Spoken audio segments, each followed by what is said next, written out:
On imom.com, we share ideas, insight, and inspiration. We do all that here too, by sharing the best kind of stories, mom stories. We're all at different ages and stages, but one thing we have in common is that we're striving, and sometimes struggling, to love our children well. It's the iMom Podcast. Welcome to this week's episode of the iMom Podcast. Abby, Susan, Chloe, Megan here once again. This week we're talking about being a good enough parent as opposed to being the absolutely perfect mom. Chloe's already said that she's the perfect mom. You haven't messed up at all so far. You've got batting 1,000 with this one. You have made no bad parenting decisions yet. I know that I've made plenty of bad parenting decisions, or not even decisions, just life. You know, I have messed up plenty already in my son's 11 and 10 years of life. One that jumps out is my younger son was in pre-K 3 while my older son was in pre-K 4.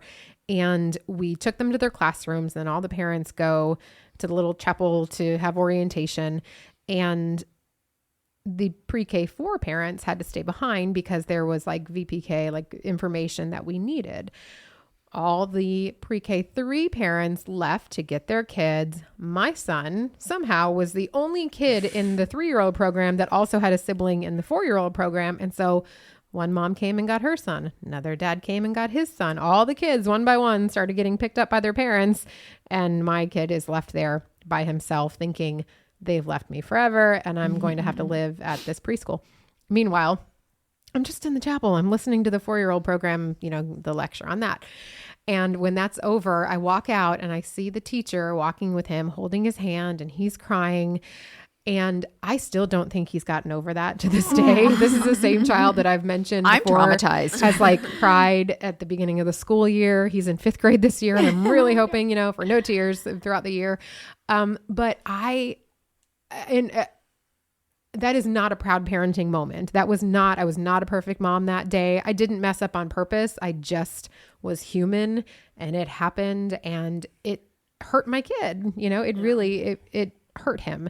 And so today I want to talk about the pressure that we feel to be perfect and to not mess up.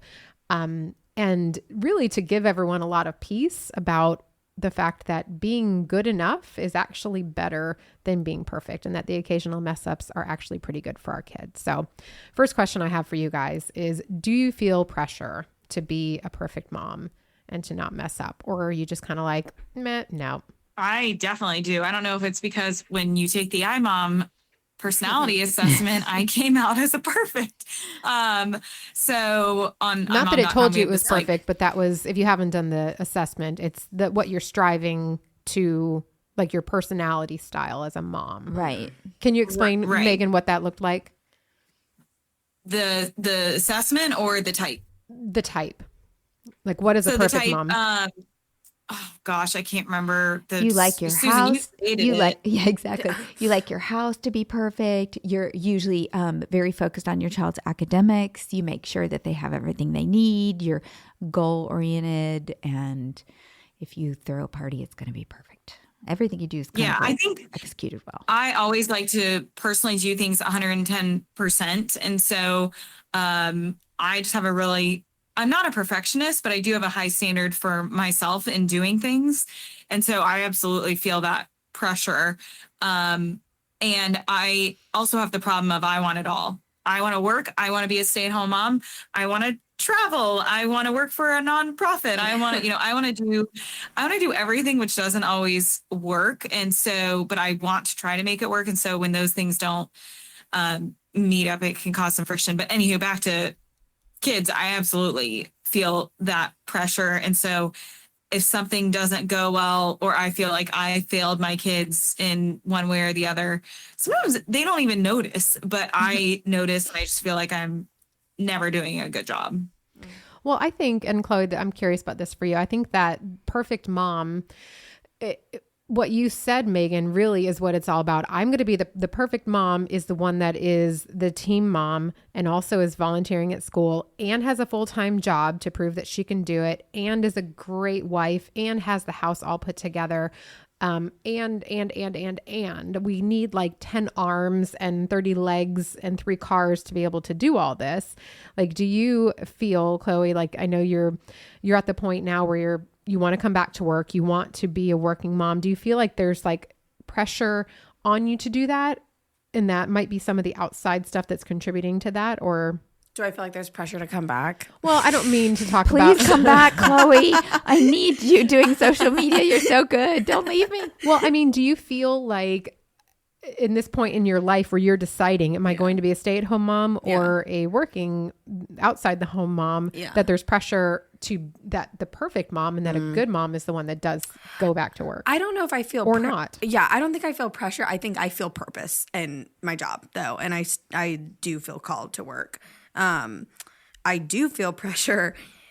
Just waiting for his arrival. I just made this huge board of like all these to-do things, like nesting to-dos, and I'm called my mom like very overwhelmed. I'm like, I have 8 weeks left and I'm just kind of panicking of like, I gotta sterilize and wash this and do this and blah blah blah, and like I'm overwhelmed by all these things. And my mom was like, Chloe, I bet there are some of the things on that list that you actually don't have to do, but I'm on social media and I'm seeing all these things. So this is a side note. I was at my women's group a month ago, and I walked in and, there's a group of like 10 women in the kitchen of one of the girls' houses, and everyone's quiet and listening to one woman talk. I'm like, this has got to be a good story. If there is not like 10 conversations going on at once. This woman in my group, she's like, yeah, this weekend, I took my daughter to the hospital and she had a baby and none of us knew she was pregnant. She didn't know she was pregnant. Yeah. She told her mom, she's like, Mom, I have a tummy ache. I don't know if it's indigestion. I don't know, whatever. They went to the doctor.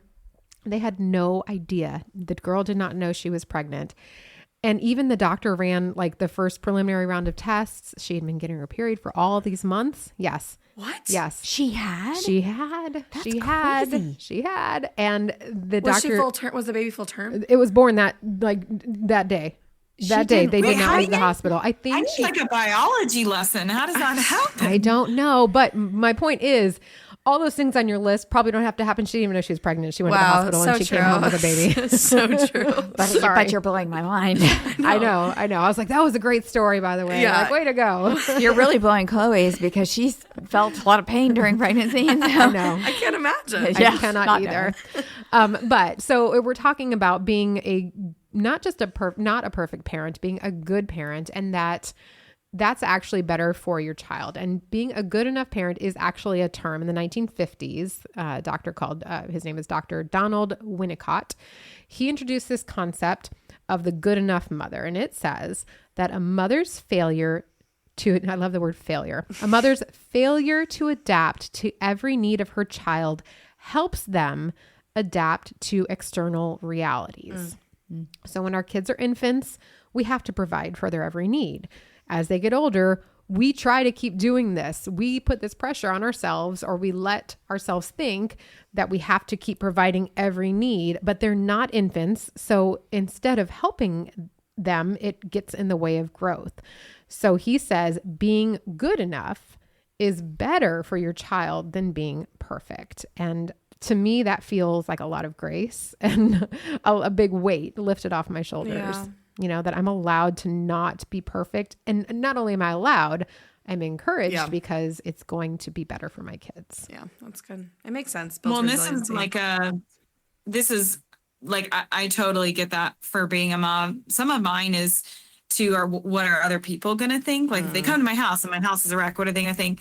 But then I'm like, okay, no one likes a perfect person. No one wants to hang out with that person. No one wants to be around that person. Like, I think a lot of my friends are pretty perfect, but then if I see like one little thing, I'm like, oh, good. They're not like, they don't have it all together. Like, thank goodness. I'm thinking I'm the only one that's like a hot mess over here. Yeah. That was the whole premise for the Passionate Mom book, because my group of friends, their youngest child was the age of my first. So they were always ahead of me. They were older than me. And I always guilted myself. I'm just not good enough. I'm not like her. Her house is always perfect. Or she's so patient and kind and nurturing. And I would look at there were 7 of us, the other 6 of them, and go, I'm just not measuring up, looking ahead at them and where they were. And I realized, and that's how the Passionate Mom test came out, is I finally realized they each had a gift that they were good at. And in my head, they were all good at everything. Mm-hmm.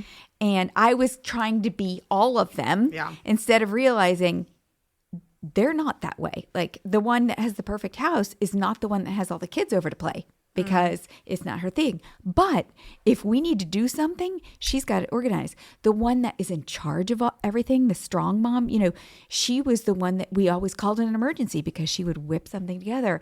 The nurturing was one. That's the one I'd call when I was yelling at my kids and I needed to have more empathy. Okay, tell me where I'm going. Yeah. So we do it to ourselves. We're not good enough because we're comparing ourselves to everyone and thinking they all have it together when they all don't. They all have their own and they're looking things. at you and thinking you have this thing. Yep. Yeah. That's so true. So this doctor used the phrase ordinary devoted mother. When you hear that phrase, if someone described you, Megan, she's an ordinary devoted mother, how would you feel? What does that phrase make you feel? I would take that, to be honest. I'd be like, oh, wow. I mean, you're an ordinary devoted mother. Like Megan. my kids probably won't remember a lot about like me working and trying to take care of them at the same time, or like if I was class mom or whatever. Like they're not going to remember any of that. But if they felt like I was devoted to them, but like I'm not like a rock star or famous or whatever, like great, like okay, they felt loved, and then I was devoted to them and did my job. There's something about the word ordinary to me that I feel like we're pushed to be extraordinary. And so we overextend ourselves or expect too much or get too involved. But ordinary feels like that mom that does what she can when she can and doesn't necessarily win the award, the recognition award, but is just there. And I don't know. I think that maybe what this guy is saying is that by striving to be extraordinary and doing all the things, we're overdoing it. We need to do a better job of calling out the extraordinary parts in our friends and the way they parent too. Like, saying, hey, I'm calling you because you're so nurturing. I need your advice. Yeah. I think too, part of being a mom is like very self-sacrificing.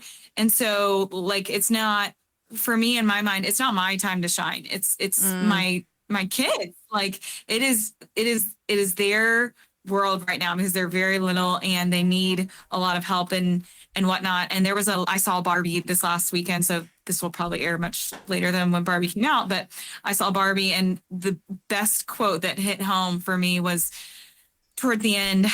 She goes, "We moms stand still so that our daughters or kids can see how far they've come." And I just thought it was so sweet because moms they just, like I said, if someone described me as an ordinary devoted mom, I'd be happy with that because that's, the goal is that you want your kids to go further than you were. Yeah.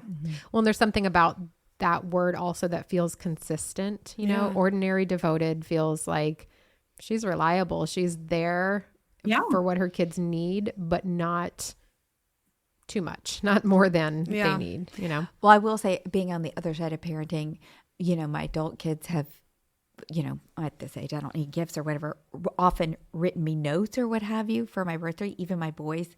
And they, in all their, letters to me, they've never once said, "You threw the best parties." Said, "You were there for me, you cared, you encouraged me." These are all relational things. And when we think of biblically, what does the Lord really say? Well, love the Lord your God with all your heart and soul, love your neighbors yourself. Well, I always say your closest neighbors, your family, your kids, and then train up a child in the way they should go. Yeah. Those are the two things that stick in my head about, and that's really about setting them up for the future, making sure you're training them, and then just loving them well. Yeah. I think that a lot of us unintentionally adopted the idea of good enough parenting during the pandemic. I know that I said plenty of times, well, we made it through today and that's all we could do. Today's like crisis schooling didn't go so hot, but we're all still alive. Yeah. Everyone was fed and we gave hugs, and I think they still like me. So we're calling it a win. Yeah. I mean, do you guys agree? Do you think that you kind of understood a little bit better the idea of good enough parenting, or good enough wife, good enough friend? Like, what did you learn? What do you think you learned from that time where we had to sort of, I don't know, feel it just everything changed about like how you felt about relating to people? Yeah. You almost like didn't have the opportunity to be extraordinary. Yeah.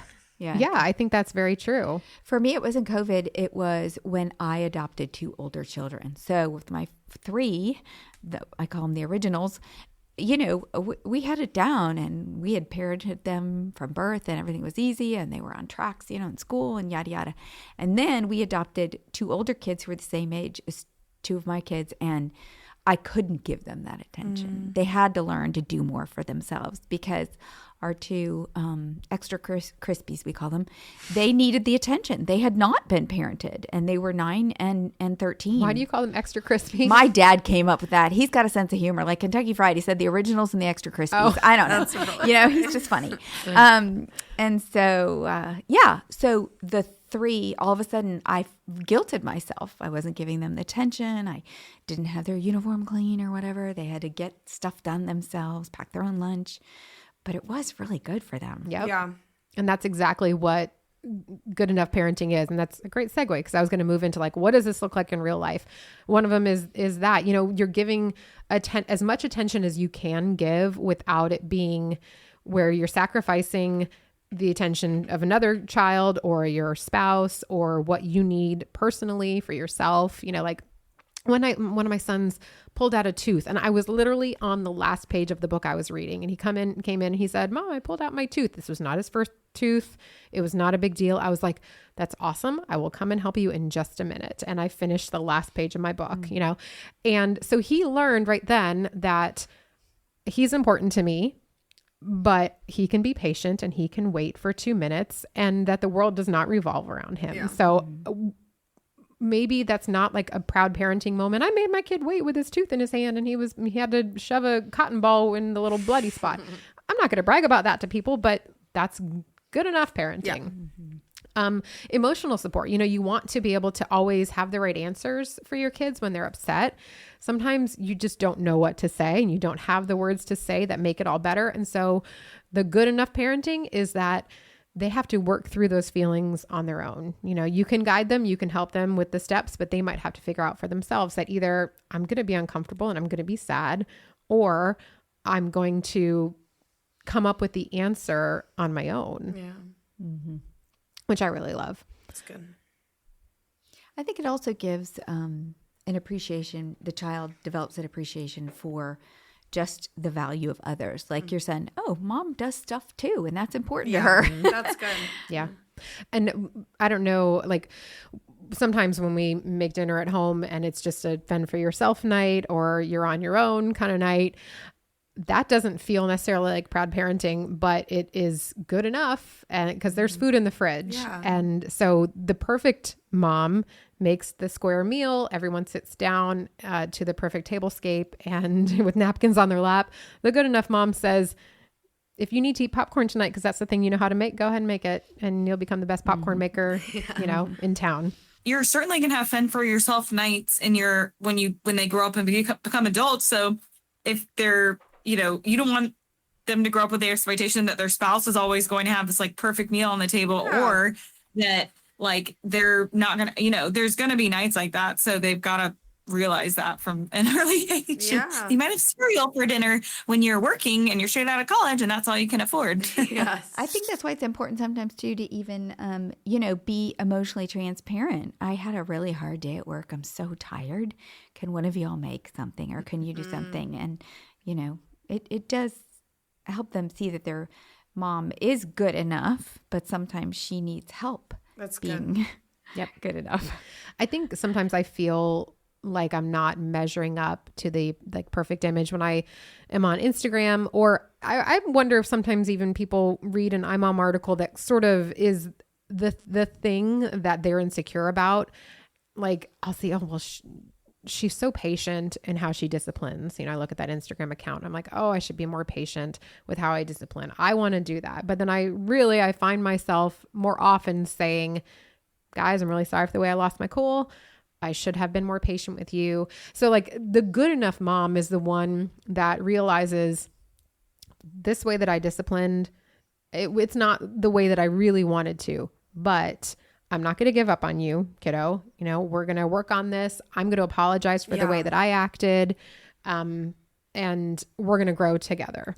Learning to apologize well is huge. So I think anytime your kids can see you apologize, I mean, that's a big lesson that'll help them so much in their relationships. Yeah. So how do we make this a thing? Like, even if it's just among our friend groups, how do you make it acceptable to, to not feel the pressure to get every moment perfect?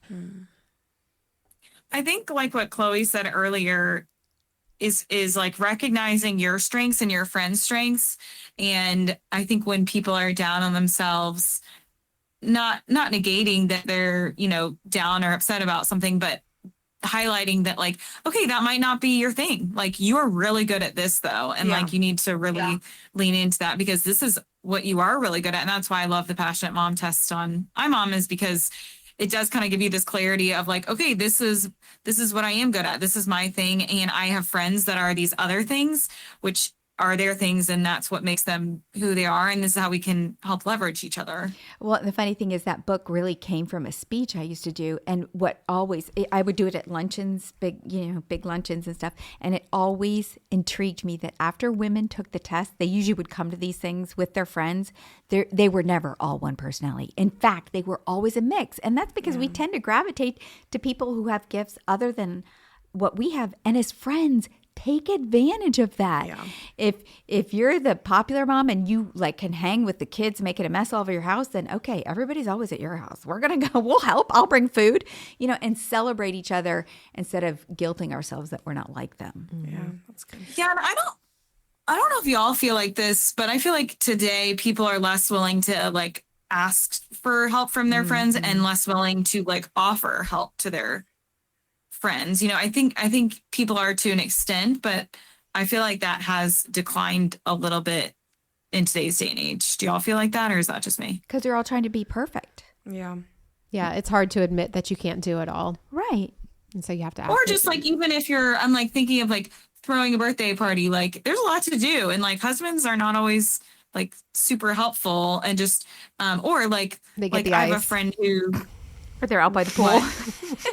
yeah. Or like I have a friend who like had an event, and like it turned out to be a way bigger event than she realized. And I was like, I'm just going to come help. And she's like, no. And I was like, yes, it's after the kids go to bed. I have nothing else to do. I'm going to sit and watch some boring TV show. I'd much rather be chatting with you and helping, and like vice versa. Like I had a ton of stuff to do for this James party. And like, she's just like, yeah, no, I'm going to come help. Like no questions asked, where I feel like today people are more reluctant to receive help too. I think so too. Just admitting that you can't do it all. And sharing, we talk about ways that we, drop the ball, or we're, just a good enough parent, and we say it kind of jokingly, but I don't know if we like track it or if we look back on previous times and you see how your kid actually did grow, and then talking about those things. I think that comes with longer friendships, maybe, where you have those conversations about, I don't know where I'm going with this. I'm trying to get back on the idea of like how being good enough, how we can like really see the value in not being perfect. Well, I think what Megan said in asking friends to help and sharing that with your kids, I'm going to ask so-and-so because she's so good at that. Teaches our children to celebrate other people and be okay with, needing to rely on other people to do things. Is pretty healthy. Yeah, I think so. Well, take the Mom I Am test. I'll put it in the show notes, and make sure you chime in and join the conversation with us on Instagram. I think this would be a good one, Chloe, to share on Instagram and talk about like how we can actually celebrate just being good enough. Maybe being the ordinary devoted mom can be the new standard that we set for ourselves. How are you good enough today? Love it. Thanks for listening. Thanks for listening to the iMom podcast. iMom is the motherhood program of the nonprofit organization Family First. Along with our fatherhood program, All Pro Dad, we exist to help you love your family well. Subscribe to our daily email, the iMom Minute, by going to imom.com/subscribe and get tons of great ideas, insight, and inspiration. The iMom podcast is hosted by me, Abby Watts, along with Susan Merrill, Megan Tigner, and Chloe Blumenthal.